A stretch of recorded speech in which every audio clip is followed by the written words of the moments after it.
All right, in today's episode, I sit down with Justin Prince, who's the founder of a network marketing company, who's in the field as a distributor. Very fascinating story. We had a great conversation. Let's get into that episode.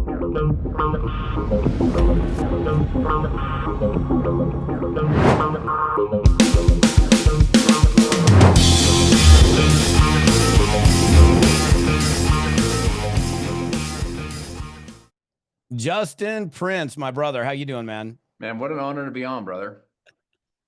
So cool to have gotten to know you over the last couple years. I mean, I've known your name forever, and it was really just in the last couple years we've had a chance to get to know each other. But even with that, I still don't know your whole story. So that's what I want to dig into today, if you're cool with that, and just kind of like, who is Justin Prince? How'd you get started in this incredible profession? And we'll talk about some experiences along the way. So first of all, thank you so much for being here with my audience. How long have you been in the network marketing profession? Yeah, so 20 years now, dude, which is crazy. Wow. Yeah, I have more gray hairs now than I did 20 years ago, but I've been at it for a little while. Mine are just gone. Exactly. Okay, so 20 years in the network marketing profession. How did you first get introduced to it? What was your first rodeo when you got started in Yeah. network marketing? Yeah. Well, so just a very quick backstory before that. My folks got divorced at age 12. We're kind of a middle class family. Moved in with my single mom. My dad was still part of my life, but I lived with my single mom. And we moved 13 times in the 7 years through the teenage years. So you're sort of bouncing around. I was her oldest child. And, I had no professional background. I was making pizzas, doing construction work. I worked at a mall kiosk. I tease people that the mall is where all of us older people used to go, and the Amazon was a river. So all you young people, Oh yeah. this is a long time ago. And Yeah. you know, what I did have was big dreams and big goals. I had a semester and a half of college, dropped out of college. My wife and I got married when I was 22, she was 25. It was just over a year later, so it was 13 months later. So January we were married, February of the next year we had a little baby. So I was 22, 23 years old, and kind of life's a little bit coming at you fast, right? You got a child, you're married, you got to provide. It's not just making enough money to support yourself anymore. And I had these like big dreams and big goals, but you have no professional background, no college education. I did have a lot of work ethic. I was willing to grind. And I get a phone call from a medical doctor friend of mine one day.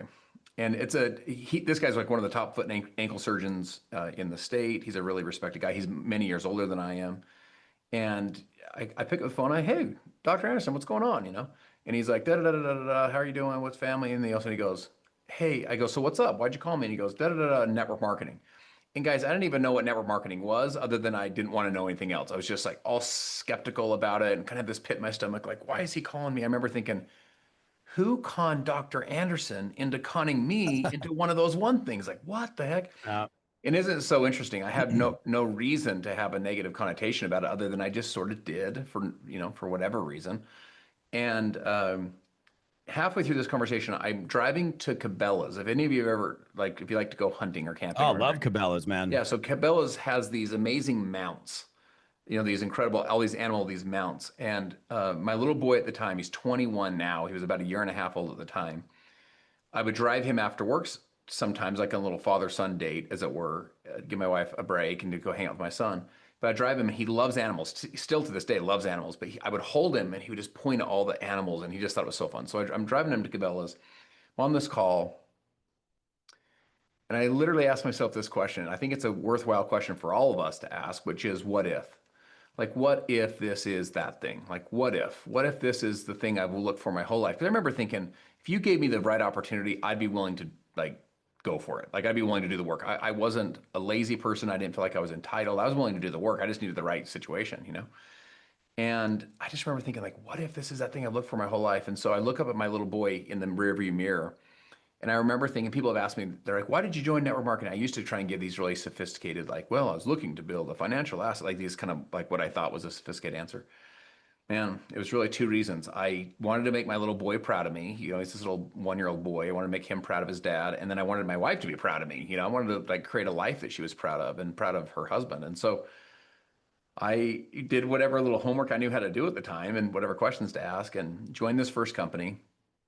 And long story short, worked my little guts out. Eventually became full time. Eventually became the number three earner, national spokesperson. When I was in the every Barnes and Noble and Borders newsstands in the country, I was like, oh my gosh, I'm the man. And then the company went out of business. Literally one day they were in business, one day they weren't. Part of what's interesting with that journey, by the way, Todd, I think I've shared this with you before. The master distributor guy of that company did a call once, like a training call, and had you come on. And I was just listening. I was just like on a conference call listening. And you were one of those people. I didn't know you at all at this time. This is, by the way, this is pre-internet. So this, today we all can kind of connect. It's a little bit easier. But you just, only was introduced to you via his edification of you, his introduction. But you did breathe life into my dreams, even as a 25, at this time, 25, maybe 26-year-old kid. I was like, all right, dude, I think I can do it. So I tell people, Steve Jobs in that famous commencement speech says you can't connect the dots of your life looking forward. You can only connect them looking back. And there's different moments where someone's basically says you can do it, or basically reminds you that you can do it, whether they say it or whether they just their example or their story reminds you that it's possible. So your story was one of those stories that reminded me it was possible. I don't feel like we ever really, connected deeply besides that, just me listening to you train. So Yeah. appreciate that. That's crazy. I didn't even know that. What company was that? It was a company called Cebu, Sibu. Oh my gosh. Yeah. Yeah, I remember yeah, Cebu. yeah, Wow. yeah. We didn't last very long, unfortunately, but it's so funny now looking back. And I don't say this to put that company down by any stretch, but looking back now today would have taken me 5 minutes to be like, this is not going to work. But back then I was like, they all sound the same to me, dude. I don't know. Let's do this thing. Yeah. It's And funny. I so, know. Go ahead. no, go ahead. We're going to say, No, I was just gonna say, like, I keep really good records on everybody. So, oh, I know exactly who you're talking about too. I yeah. got it right there. I just looked up Cebu. Um, so that's your first And that's start, pretty man. impressive records for 20 years ago, dude. Holy cow. I've got it right in front of me. In fact, let's see. It says doing call for Team Toshi. Yeah, that was Uh, it. and yeah, it's crazy. So All right. Tashi, if I remember right, was like a Tibetan phrase that basically meant like pass along the good fortune. So that was like what they named because we had this little Himalayan berry, the whole, the kind of the culture of the company. Yeah. And man, no wonder you're such a good networker keeping those kind of notes. That's a great lesson for all of us to keep that level of notes. So, man, what can you see the date? Can you see the date on Uh, that you're looking at? no, the date is not on there. But I see the notes from getting booked for. And I got booked. Actually, that call was booked through Cutting Edge Media back in the day, Yeah. which is kind of funny. It's crazy, man. So, wow. What a Okay. So, small world, dude. super curious, because I interviewed somebody like this was a long time ago. I interviewed Onyx Cole like 20 years ago, and she had no experience in network marketing, had never no friends, no relatives, nobody that she knew ever got involved in network marketing. But in her mind, when she had that first exposure, she was like, network marketing, no, network marketing bad, whatever it was. And so she avoided looking at it. So can you Yeah. uh, pinpoint, like, even though you hadn't done it before, like where Yeah. the negativity came I actually from? can. I actually can. It's really interesting. So, okay, so let's go back to how old everybody is. Back in the day, this is probably before any of our time, but they had what they called switchboards. So when they first invented telephones, right? So what you would do is you'd pick up your phone, you like off the wall, and you'd call the operator, and the operator would be like, I want to talk to my sister in Chicago, and they would like there was wires, and they would take from your wire and like plug it into your sister in Chicago, and she'd pick it up. Oh my gosh, hey, what's up? So crazy. So my point is there's wiring all over the place. It's all plugged into different things, and that's how the switchboard would work. Well, my wiring was all screwed up, and this is a good lesson in my case about network marketing, right? A limiting belief, by the way, a self-limiting belief. So in other words, it wasn't even real, it wasn't even true, but it's something that I believed, and I remind people, and I want to remind all of us listening, what you believe matters. So you do want to be consistently updating or rewiring or re-updating these belief systems because man, they could not even be real. They couldn't even be true. Have you ever tucked in your little kids and they go, Mommy, there's a monster under my bed. And you're like, no, baby, there's not. No, no, Mommy, for reals. And you're like, oh my goodness, you go flip the lights on. Babe, look, honey, sweetheart, no, there's not. Now, in their mind, there is. Remember, what you focus on, you'll feel. The focus equals feelings. So you start to feel this emotion. There's a monster under my bed. That's pretty scary as a Oh little yeah. kid. So for me, I had this wiring that went from network marketing, and then the wire was plugged into divorce. And my biggest pain growing up as a 12-year-old kid was I was divorced, and my parents got divorced, and it was really painful. And in fact, my biggest fear growing up was getting married and then getting divorced. My wife and I fortunately been married for this next go around will be 23 years, and It's I just awesome. hit the grand slam with her for sure. But so you say, how did you get that wiring? What the heck? Well, check this out. My mom's sister, so my aunt, and I grew up with my cousins. They were my age. My mom's sister's husband was in network marketing, and he was actually successful in network marketing. I think at his peak, he got up to 50,000 a month kind of thing, but he left being a contractor. He was basically a drywaller, like doing construction. He left doing that and got into network marketing. And this is back in the probably the late 80s, early 90s, that kind of thing, and was wonderfully successful for years, like literally for like 20 years. And but my aunt and my uncle got divorced. He had Oh, traveled to Asia and done some unfaithful things and the whole thing. Long story short, they got divorced. Well, guys, network marketing to me equaled divorce. Divorce is my number one fear. Wanted to stay away from it.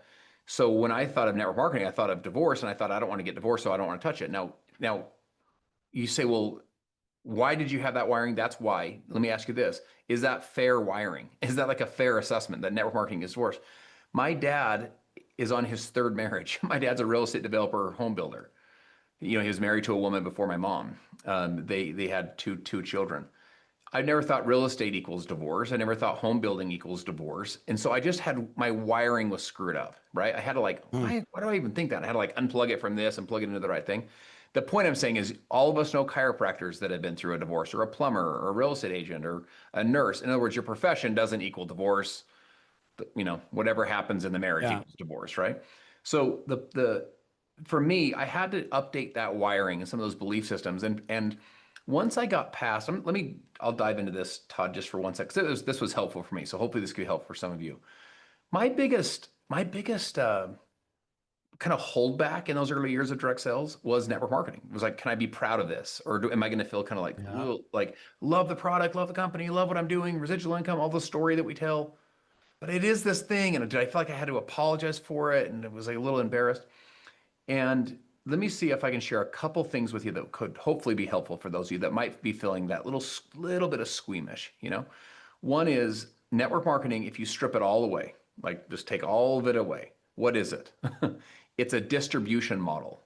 Another way to think about it is it's a sales channel. It's a distribution model. It's basically there's products in a warehouse or even a service, but in this case, a product in a warehouse that a company is trying to get into someone's home, into their living room. What's the distribution channel that you use, right? You can do ads. You can, today you could do like a direct to consumer ad, Facebook ads, YouTube ads, Instagram ads, that kind of thing. You could get online influencers to do it. You could, hire like Joe Rogan, etc.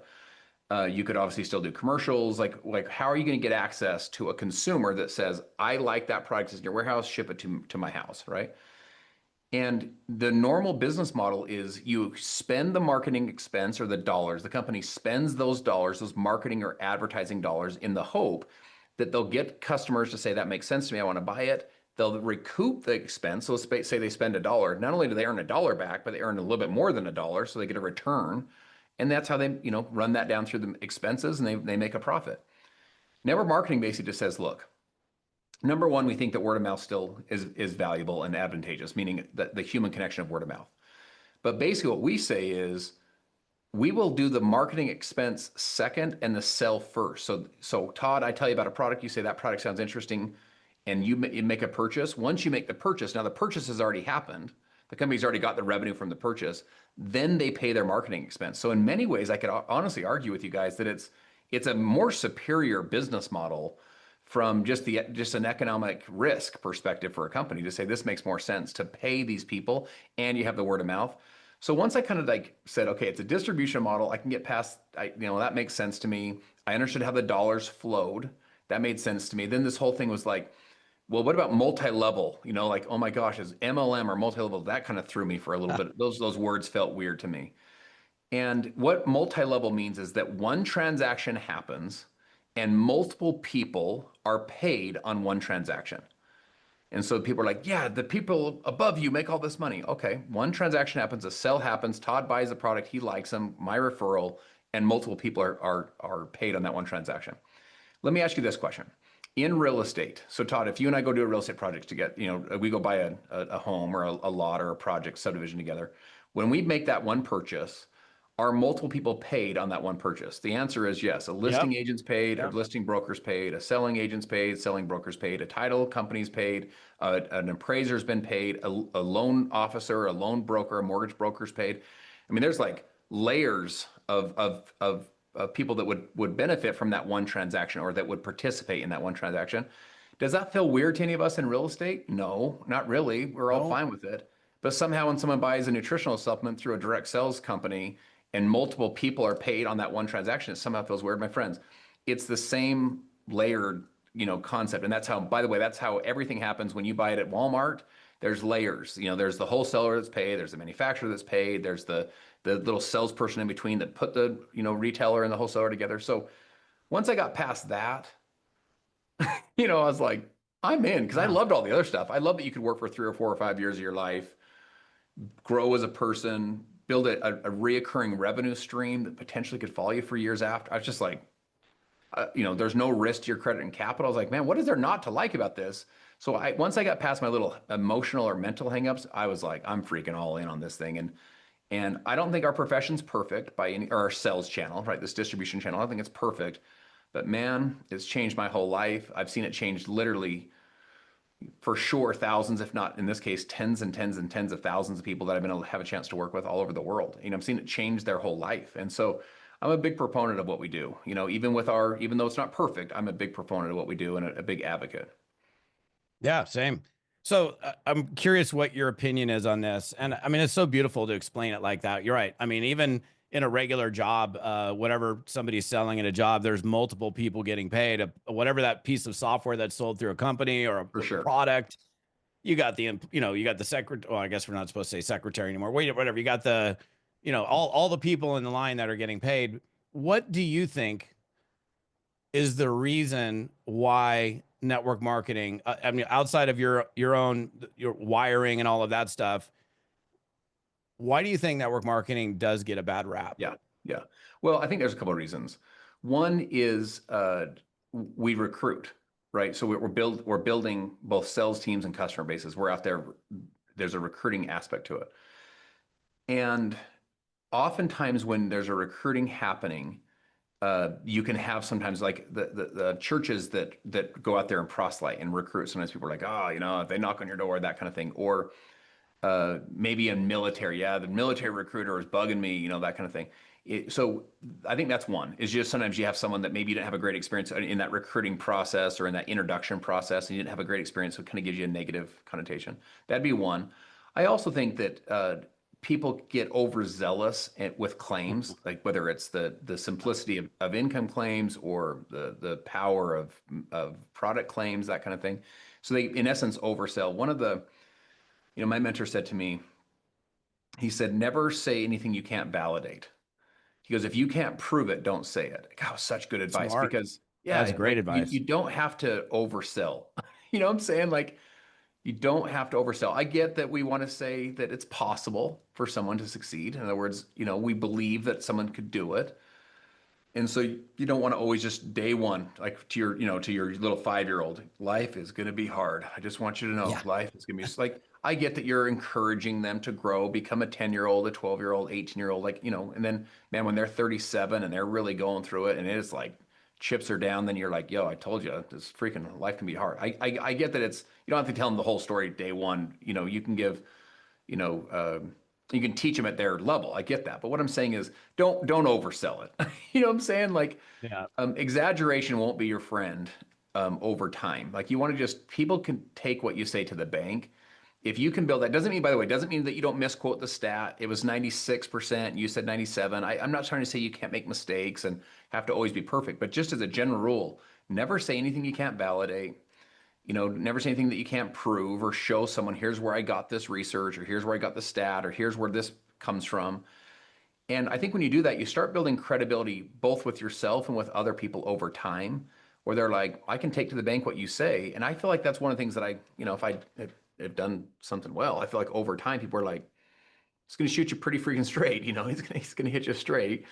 And I'm still passionate and enthusiastic. So, I'm still excited or excitable about what we do, but I don't try and oversell it or ex, oversimplify, that it's still going to take some time and it's going to take some effort, and you're going to need to learn some new skills, and you're going to have some people that will say yes and some that will say no, and some that will say yes that later, quit or stop ordering and so on. And those, you're going to have to navigate all of those interpersonal people transactions. But with all that said, I still think, Todd, today, here we are, 2025, at the time of this discussion, is the need for economic opportunity in our economy, is it like, has it gone away? Is it lower than it's ever been? I would maybe argue it's as important today as it's ever been, if not more important. People are looking for economic opportunity, and there's probably not a sales channel or a distribution channel that provides more economic opportunity, or at least the potential to go build economic opportunity for yourself with very little to no risk to, credit and capital. What you do risk is you risk time and energy, right? The energy that it takes to get out there. It's kind of like a sweat equity risk. But man, let me just tell you guys something. It's a patient business. It's a patient profession, because in other businesses, you're risking time, you're risking sweat equity because it's your own business. You're putting all your time and energy into it, and your cash is on the line, and most likely your credit's on the line. If this thing doesn't work, you're toast. In direct sales, Yeah. this thing is patient. It can take you a year, 5 years, 10 years. And it's a patient business to learn the skills, become the person that becomes highly proficient at what we do. Yeah, man. I mean, this is such a great discussion to get into because it's true. I mean, obviously, you and I are big time proponents of the network marketing profession. But then there's still people. I mean, there's people that are going to watch this or hear this that are still got that doubting mentality. And I would add on to some of those reasons. I think there's a lot of people under that umbrella of being overzealous. People come in overzealous and they have very little commitment. They're there for like 2 weeks or a month, and then they're on to the next one, or they quit. And all their friends, all they see is their friend that tried something and it didn't work for them. And it's interesting because I have lots of friends outside the network marketing profession. I've been in it for 36 years. So anytime somebody's looking at network marketing, they're like, go talk to Yeah, Falcone, of course. because I'm literally the only guy in like these circles that's been in the space that didn't go in for a week and then bailed. And I think people get this opinion that it doesn't work because they saw you sample it or try it out for a little bit. So, yeah, I appreciate the share, man. So let's go back into your personal career. So you get started in this thing, you get going, the company goes out of business. Now, clearly you stayed in the network marketing profession, right? So what did you do? What was your next move, Yeah. and how did that take place? Yeah. So when that happened, anyone that's ever been through something similar to this, like it's like, man, the sharks come out in the water. It's like you start getting calls from people that you don't even know who they are. They're like, "Hey, buddy." And so it was really challenging to navigate. I didn't, I was 26, about to become 27. I was still learning. In fact, what I wanted more than anything else, what I was looking for more than anything else, was mentoring and mentorship. I just kind of like, in essence, kind of beat my head against the wall just until the wall fell down, kind of thing. And so I ended up joining a second company, and I thought it was going to take me 2 or 3 months to get full time. Ended up taking 2 years. At Wow. one point, I moved my pregnant wife and our two kids into the loft of my wife's parents' garage. I had two little kids sleeping in the closet area in the loft. My wife and I slept in the little bedroom. I picked up two part-time jobs. So guys, think of this. I went from becoming full-time I left my job, became full-time, only for a period of a number of months before that company went out of business, but became full-time. I'm in the Barnes and Noble entrepreneur section. Like I'm like, oh my gosh, I'm successful. And then all of a sudden, you're now living in the loft above your wife's parents' garage. Your kids sleep in the closet. You have two part-time jobs. One you do all weekdays, one you do on the weekends. And I started again chasing the dream to be free. Here I am month after month after month after month after month. And I remember thinking to myself, I'm like, man, am I crazy? Like, am I chasing a fake dream? Like, is this ever going to actually happen for us? In fact, I remember laying in bed at night and asked my wife that question. And she's like, you're okay. You'll figure it out. Like, keep going. And I eventually did in that company. I kind of did finally figure it out, and became the fastest growing distributor we had in the United States. I was traveling all over the world, speaking in Moscow and Omsk, Russia, and Almaty, Kazakhstan. I was kind of like this little like, speaker guy. And was like, whoa, this is freaking crazy. And it was really starting to happen. I was really starting to grow and really starting to understand what was going on, understand how to do it. And I just was like, I was just like in this uh, time warp as far as growth goes. I was just like getting it. And during that process, I ultimately got to a place where I decided to sell that business. There was some dynamics happening within the network. I'd recruited a huge person, and they like basically didn't like my upline, and that person got in an argument. It's just I was like, dude, this is just I can't do this Politics. anymore, you know. Yeah. And I ultimately sold that business and got out of direct sales for the next 2 years. I was doing private equity consulting. I didn't think I'd actually go do it again. I felt like the direct sales model at that point. Now this is 14 years ago, almost 15 years ago. So this is a lot's happened since then. But I feel like the model was basically what I would call a self-consumption model, which is basically like, Todd, so Yeah. imagine this. You sign up in the company, you start consuming the products yourself. You then recruit me and my wife to sign up in the company. We consume the products ourselves. We recruit some people, they recruit, they recruit, they recruit, they recruit. We all consume the products, and then you're paid an override on all the consumption of this network of people. That kind of was the business model that I was raised in. And I feel like that Internal business, consumption. a Was sell that just for internal consumption model. was that a unilevel? Yeah, yeah, yeah. Yeah, that's what the unilevels did, man. I remember that. Yep. And so by the way, I don't know if from my perspective, I don't know if back then, I don't know if I would, I don't think it was a comp plan issue as much as it was a business model issue, because I felt the binaries were it was all that the majority of the revenue, think of it this way. Here's a simple way to think about it. The majority of the product consumption was coming from the distributors, basically the distribution Yeah. network. And I just remember thinking, we don't have enough retail end of the line. I'm not here to do your business. I just want to try your product customers. In fact, back in the day, guys, this is almost like embarrassing to say, but it's just the truth. Back in the day, we had probably 1 or 2% of our people were customers, and customers were just a huge headache. You're like, oh my gosh, because they didn't fit within the business model. And Yeah. so I was out for 2 years, and I remember thinking that the industry, the model needed to be kind of changed, needed to be kind of updated or disrupted. And so I came back in 2012, at the end of 12. I was brought in by a private equity group to help take over a 25-year-old company. So this company was doing hundreds of millions of dollars in revenue, but they had 8 years in decline, 8 years of like really significant decline. In fact, they were on the verge, like literally on the verge of going bankrupt. And we came in as part of this little SWAT team to see if we could transform this company. And in that process, we basically tore it down to the floorboards and just rebuilt it, recreated this whole company. Everything was new. So it was like new name, new ownership Yeah. team, new corporate executive team, new compensation plan. Kept some of the products, but bunch of new products, like new pricing structure, new systems, new everything, right? And I launched a brand new line for that company. And over the next, basically, over the next 11 years, because it was about a year before we launched it, over the next about 11 years, my team did from like 8 years of declining revenue, double digit per year. The company's about to go to business. We did, 2.5 billion of revenue and paid out over 1 billion in commissions. And we created we had millions and millions and millions of customers. We created a really significant, business there. And so that was that next, really kind of significant run. That was at that point, the most kind of significant thing that I had done, up until that point.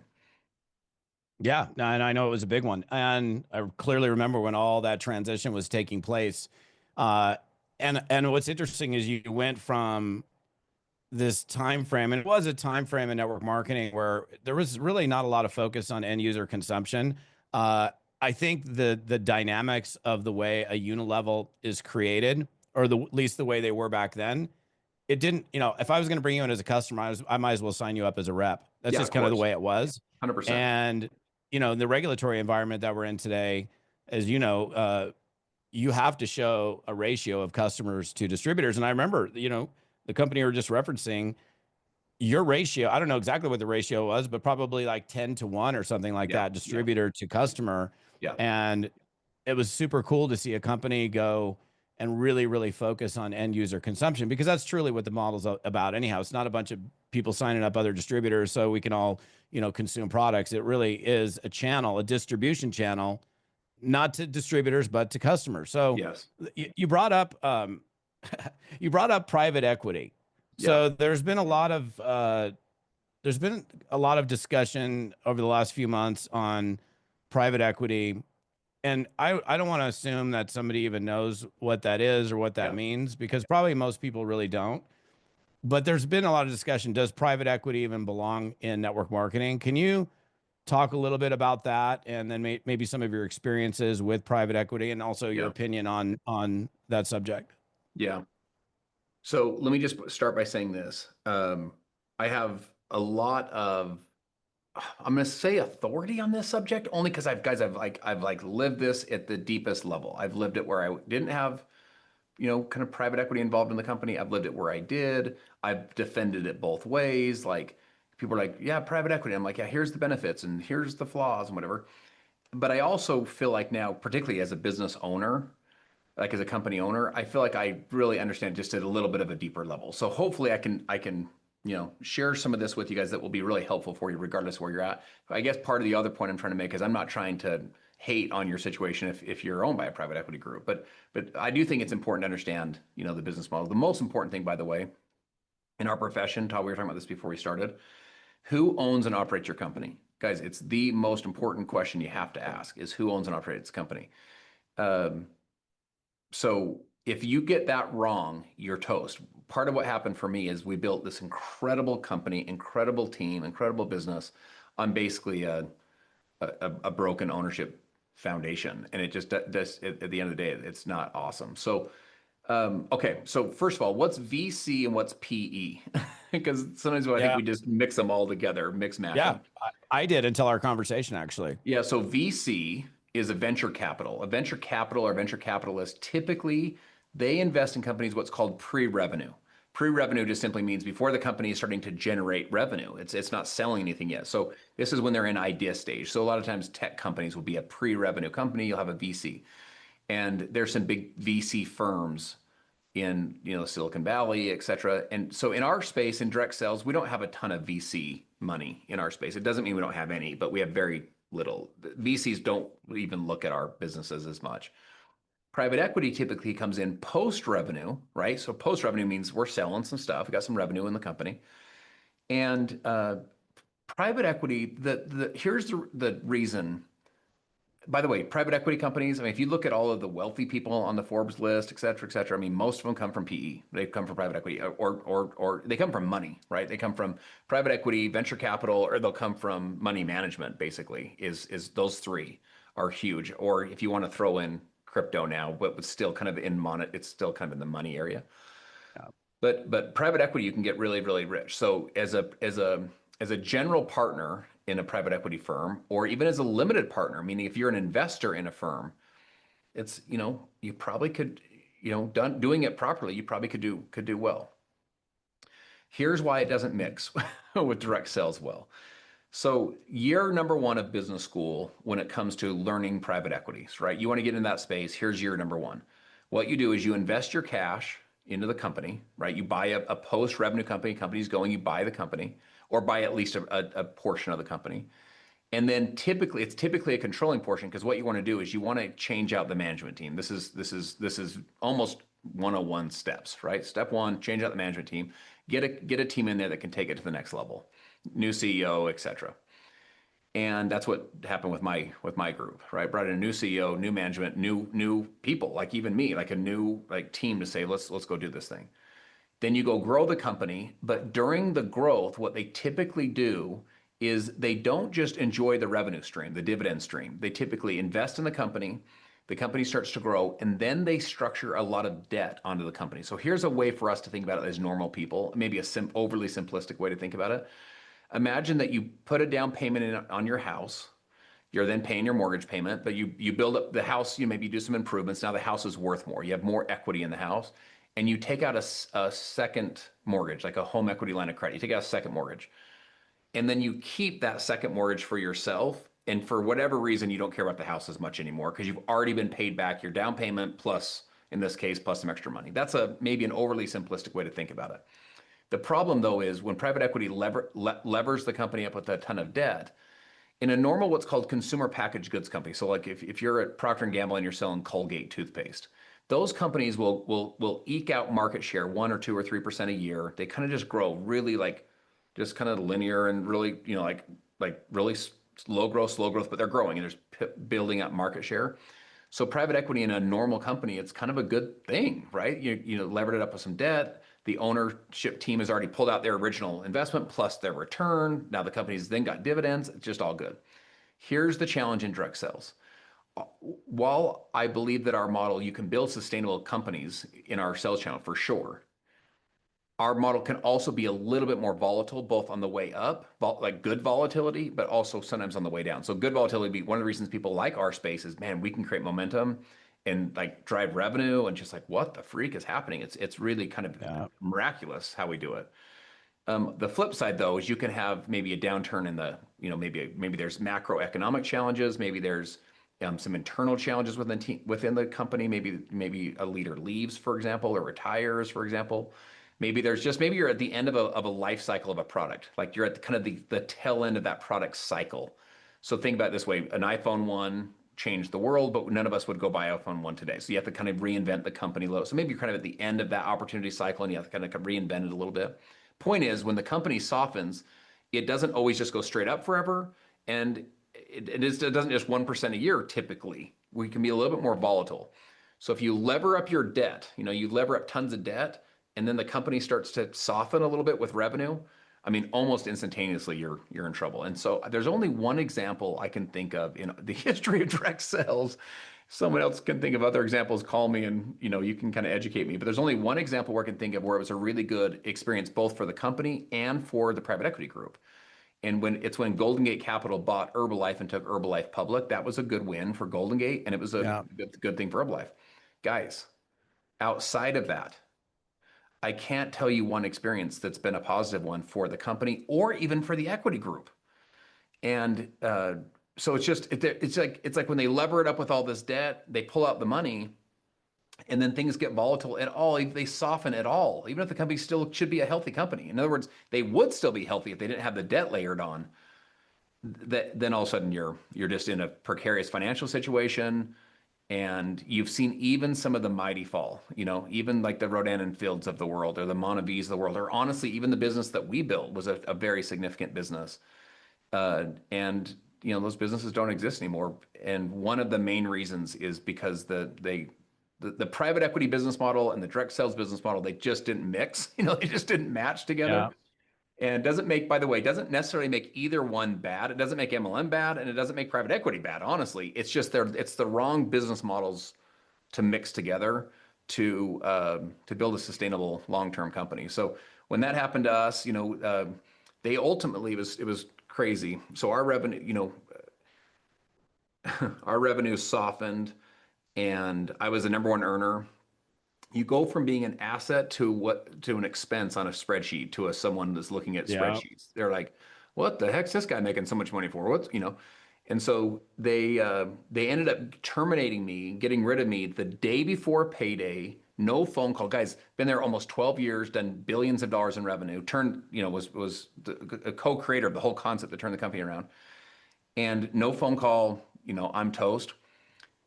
A year Wow. plus later, they did the exact same thing to the whole field. Day before payday, no phone call. The whole thing was toast. So anyway, it was just a painful end to what was otherwise a great business. Yeah. And honestly, from my knowledge, when they did it the second time and they shut it all down, that was actually on a slight uptick in revenue. So things looked like they were going in a better direction, yet, no warning, nobody got paid. I know people over there that were still supposed to make six figures that month, and bang, gone. Yeah, I So mean, here's what I would say. Um, I'll say it this way. I'm not saying it specifically about that company, but just as a general statement. When grandma's she's so unhealthy that the doctor pulls the family aside out in the hallway and says, she's not gonna make it. Make sure you tell her you love her and the whole thing. But then you walk in and she's like, I feel good, guys. I feel great. And you're like, Grandma, we love you. We love you, Grandma. But she's terminal. Like she's not coming back from this one. If your debt level's at a certain level and your revenue level's at a certain level, we can like tick up a little bit and like hang in there a little bit, but Yeah. the Yeah. patient's terminal, and it has been for, for quite some time. So it wasn't like we're going to turn this thing around. It's like, no, the patient's terminal. It's just a matter of time. Yeah. Well, this is an interesting direction to go because I mean, look, I interview a ton of people. I don't, normally it's like, how did you get started? What are your biggest tips for success and all of that? And we can certainly talk about that stuff. But I think there's a misunderstanding, and nobody like unless you and I were just rapping about this, this would not typically be a public conversation. Yeah. But I just, as a trainer and as an advocate of the profession, I feel it's like my obligation to keep people informed. Here's some information. What are you going to do with it? I don't know. Maybe you're just a little bit more educated. Let's go back into, like core philosophies and like what, I mean, obviously you had hunger and desire. You still do. Now you're an owner of a network marketing company. You've had at least one company now, well, one company go completely out of business. Another company came in and before payday cut you out of the mix. Um, a lot of people after, one deal going south, they're like, I'm done. And I always Yeah, find of it course. fascinating when somebody, even if you got to 10 grand a month in residual income, which, look, that's a good, you're getting paid 10 G's a month Oh, residually on the consumption of off the products, charts. and then it goes away. And you're like, oh, I can't go back and do it again. So we've all seen that. We've seen people, okay, well, that sucks, but I'm going to get up and let's go find something else. Let's go do it, regroup. And then there's other people that are just toast and never to be heard from again. What do you think is the difference between, both people earned the money, saw the benefits and what could happen in a network marketing company when it's going right. One person never to be seen from again. Another person just shakes it off and gets after it. What do you think that is? Yeah, I mean, look, I could give you all the answers of resilience and all that, but let me say this, Todd, you and I have both had this. Some of my people that I trained now run huge window glass repair companies. They run big insurance companies. They're do crushing in online health centers. I have some of them that run insurance brokerages. Like, it's all good, dude. Like they came into our profession, they learned all these amazing skills, they met these amazing people. In fact, if they were giving their testimony, they'd be like, dude, it was so and so in this business that I was in. So, maybe some people have that it's played the role in their life that it needed to play, which I think is fantastic. For me, this is going to sound maybe a little woo-woo, but guys, it's just me shooting you 100% just straight. I just felt like I was like called to do it. Like I just felt like this part of my heart of like Yeah. I just felt like I was supposed to do it. I don't know.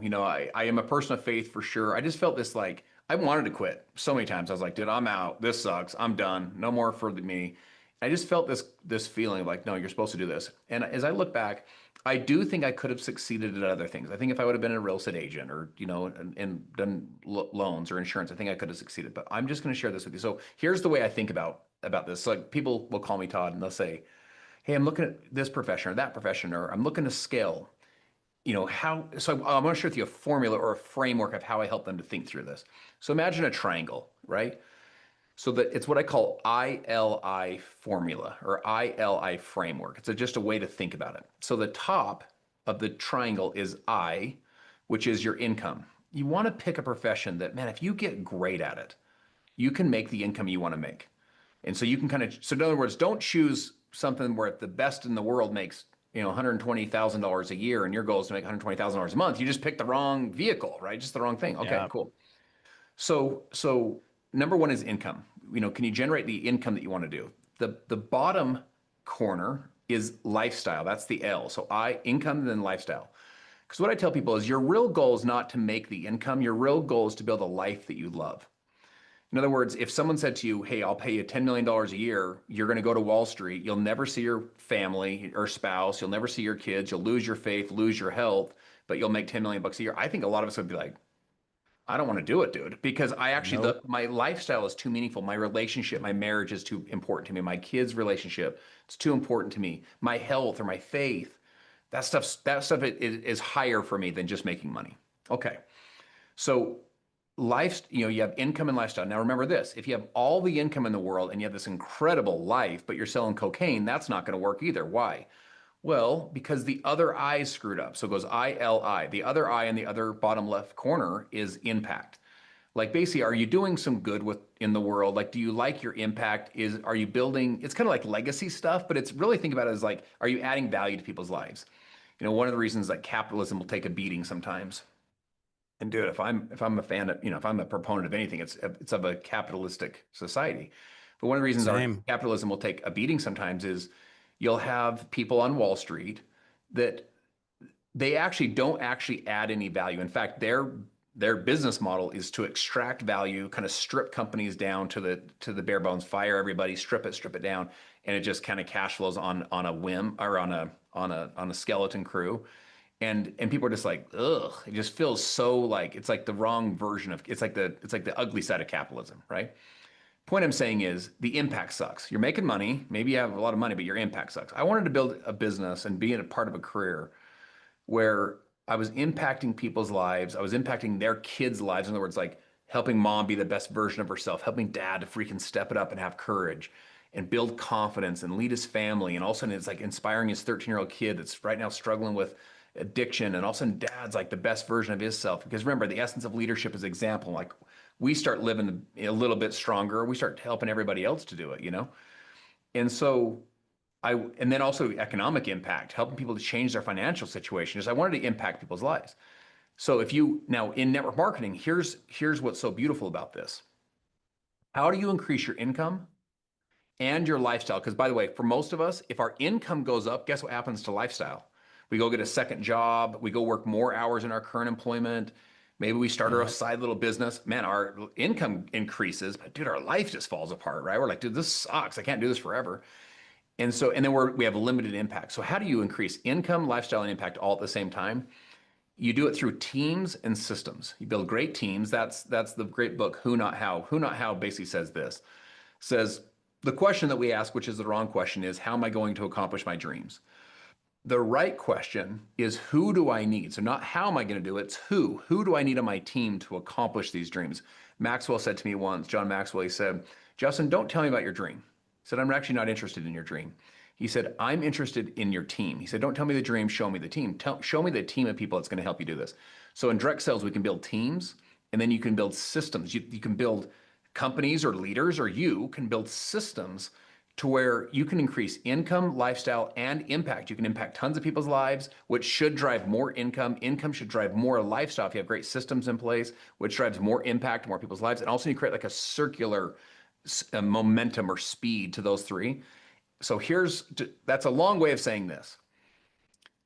I would stack our income, lifestyle, and impact in direct sales against any profession in the planet. In other words, now I'm No talking doubt. if you're the top 1, 2 or 3%. So not just, and by the way, this is true of all of a chiropractic, of even in the money game, even in meaning PE, even in as a doctor, as an attorney, as a real estate professional, mortgage, insurance. So in other words, top 1 or 2, 3% of their profession, top 1 or 2 or 3% of ours, right? So equal success levels. Not the guy who's grinding in PE, working 17 hours a day saying this sucks. Not that guy, or the networker that hasn't figured it out. Not that person. The top 1 or 2 or 3%. Listen, if your goal is to have a great income, your goal is to build a life that you love. You wake up when you want to wake up, and you have the stress level that you want to have. You can work out when you want. You can be at the kids' games. You can serve. You love your life. You love the life you've created, and you're impacting people's lives. You're truly like at a grass level, making people's lives better. I'd stack our profession against any profession in the world. And so for me, those three things I think are what kept me in the game, is because I can really serve people at a high level from an impact perspective. I can make a great living for myself. And then I can also build a life that I love my life. When I'm dead and gone, I said, that was an enjoyable experience, So I love our profession for those, because it maximizes those three things. Yeah, man. And that freedom clearly comes through the leverage that we have. When you talk about like the lifestyle and the choices, I haven't had a job for 36 years. Yeah. Yeah. And I'll never forget a morning when my kid was like, I don't know, he was like 6 or 7. We're out. I'm almost getting tearful. He was like 6 or 7. It was like a Tuesday or Wednesday morning, and we're throwing baskets in front of the house. And all these cars are buzzing out of the neighborhood. And he's like, Dad, where's everybody going? I'm like, buddy, they're going to work. He's like, oh, they don't all work at home? And I just looked at him. I'm like, no, buddy, most people get up, they get up early, they take a shower, they drive into work, they spend 8 hours, they come home for dinner. And he just looked at me with these big brown eyes and these long curls. He goes, Dad, I like what you do. Yeah. Yeah. And like to me, it's like the simple little things like that, that the lifestyle. I mean, yeah, you can have cool stuff and none of that's going to go with you when you're dead, but it's the relationships, it's the time. Like my number one thing is my family, and I know that is with you, right? Yep. And to be able to spend time with people that you love, that you care about. Like tomorrow morning, my wife and I are taking off to our river property. We've had this property for like, I don't know, couple decades, and we never leave on Friday to get stuck in all the Friday Yeah. traffic Yeah. and coming home Sunday afternoon. I mean, let's go, Thursday morning, we'll avoid all the traffic. We'll come back on Monday. That might seem kind of ridiculous and simple, but that's to me like the freedom, the choices that you have versus like the PE guy or the attorney. All my attorney friends, bro, dude, I got an attorney friend that makes like $700,000-800,000 a year. He's got the big house, got all the stuff, but that guy works like Oh seriously yeah. 15 hours a day, Yeah. 7 days a Yes. week. And There's his no stress lifestyle. level's off the charts. Yep. Oh Yep. my gosh. Most of them are drinkers. He's not a big drinker. I was going to be an attorney when I was going to Cal State Long Beach. I was full on political science major. I'm going to be an attorney. I really enjoyed law. And I was parking cars at Kelly's restaurant.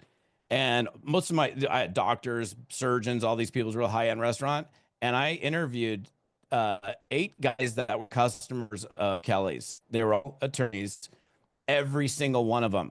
They were alcoholics, they were stressed out, they were divorced, and they were all like, dude, you don't want to be an attorney. Like that was the decision point for me. I changed my major to philosophy and then psychology, and then it ended up in marketing. But those 8 guys that I talked to, that was a reason because I wanted to, and I didn't even know. I was like 19 years old. Yeah. I knew I wanted to have lifestyle. I didn't know network marketing was going to be it, but I knew I wasn't going to be an attorney. So So yeah, man. let me just exclamation point that point, guys. Isn't it so interesting? Let me give you two things. If you're an attorney making $1 million a year, I'm just going to try and illustrate the point, and you're a network marketer making $1 million a year, okay? Which one has more prestige, like in the neighborhood or whatever? People are like, dude, she's a high powered attorney, like, oh my gosh, versus like they're a network marketer, like, oh my gosh, like, okay, if you're a boutique owner on the main street, like you have a little boutique, a brick and mortar boutique on Main Street, click the sign, we're open, it's kind of fun. You go on Instagram, the whole thing, and you make it, you're struggling, but you're a networker making 100 grand in a year, right?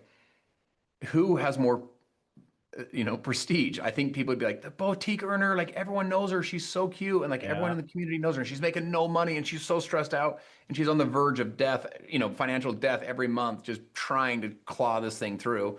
And here's the networker, just like in their pajamas on Zoom, sending out some links, like posting, adding value, serving people, training their team, pouring into them, teaching them how to acquire some customers, onboarding the new person, putting out the little fire over here and making sure that Rachel and Barbara get along, and then also helping this person who's like, dude, I think I'm going to quit. Like, listen, hang in there. We got it. I can help you. My friends, you might have less prestige. You might. And I know as humans, we care about prestige. I get it. I'm just telling you, dude, you can build an incredible income, an incredible life, and you can really deeply impact people's life and with a stress level that you want, meaning it's a life that you love. In our profession, it is worth the fight. It is worth the struggle. It is worth the grind. Like I teach people, it's really 3 sections. It's dream, struggle, victory. So they're all equal, right? So what we want in life is like a big, huge dream, a humongous victory, and a really small struggle in the middle. And my friends, it's not how it works. It's like big dream equals, they're commensurate to the size of the struggle, which is commensurate to the size of the victory. If you want a small struggle, that's okay too. Just small dream, it's all good, small victory. But this is worth the fight. The reward is worth the sacrifice. And so if you find yourself in that struggle section, you got those dreams and goals in your heart, and you find yourself kind of in that grind, that struggle section. I was there for years. I can relate to you like at a super empathetic, deep level. It was worth it. It was worth getting back up, dusting myself off and going again, left foot, right foot, left foot, right foot. Even when I didn't want to move, I just kind of stumbled forward because you can create an income, a lifestyle, and impact people's lives unlike any other profession on the planet if you do this thing right. Man, um, the it's so crazy when you're talking about the brick and mortar and the prestige and all of that. Like I got this guy that is in South Africa and he started network marketing and nobody asked him about his network. He was so excited about his network marketing journey. And he started this pizza joint that he spent like 80 grand on and he was going bankrupt or not going, he was just going broke. Wasn't making any money. Everybody asked him about the pizza joint. Nobody ever asked him about, hey, how's that home-based business that you're doing?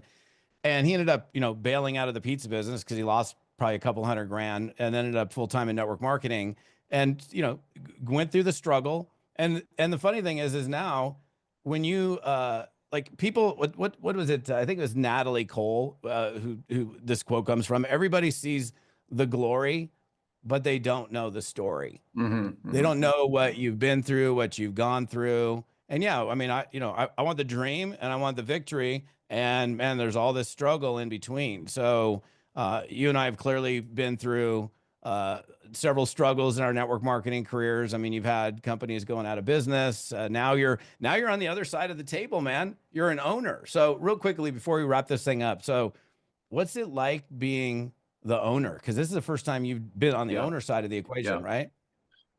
Yeah, it's such a great question. Let me first say this to you guys, because I hope that this is helpful for you in your journey of your success journey. I've had to like update my own identity a little bit because I've been all levels of the field, meaning new person, excited that hoping that it works, just like lots of enthusiasm, low amount of skill. I've been the person that was making a little bit of like hundreds of dollars. I've been the kind of person that was making like thousands of dollars. I've been the kind of person that was making enough money to do it part time, definitely not enough to do it full time.